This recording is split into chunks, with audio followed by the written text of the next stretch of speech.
Hey everyone, we're going to be talking about sounding points today. And if you haven't heard of sounding points or you just need a review of them, you guys are going to want to stick around. So on our violin, we have 5 different sounding points, and I want to go over each one with you guys. So sounding point 1, I'm going to get a little closer so you can see, is right next to the bridge. And this, see where my bow is? It's basically as close to the bridge as you can get while still getting a good sound. So when you're in sounding point 1, or like on the bridge, a slower bow gets the best sound. So let's try it.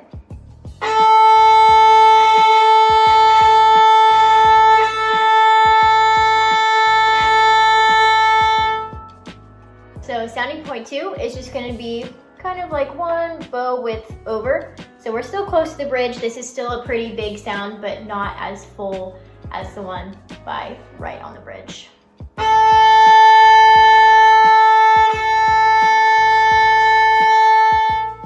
So sounding point 3 is going to be another bow length over, and this should be right in the middle between the bridge and the fingerboard, and some people call this the Chrysler Highway because we like to play here a lot because it's not super hard to play here, but we also get a really awesome sound here.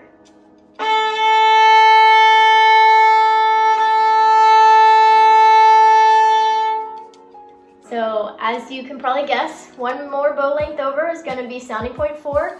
And now, since we're getting closer to the fingerboard, our sound is going to be less loud, but it starts to get a little sweeter here.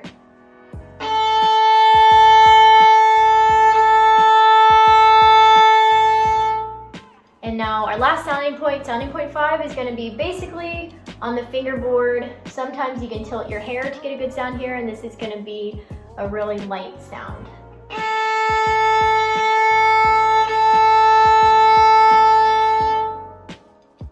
Now that you know each sounding point and what they sound like, you should experiment with them and see where each sounding point fits best in the pieces that you're playing.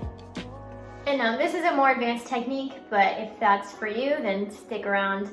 So we're going to practice changing sounding points. So what you want to do is get your violin up.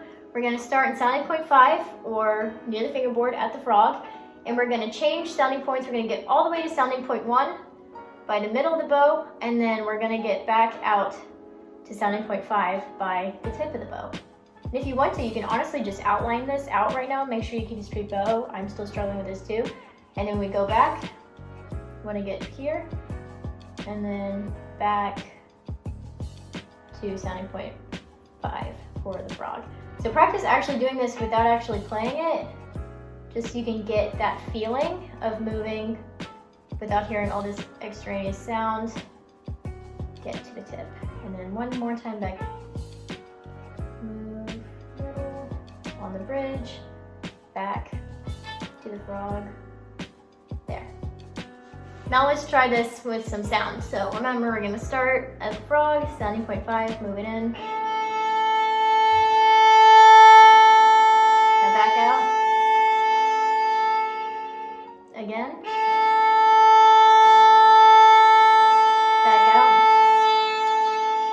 Let's do it one more time just to make sure we really have it. Back out.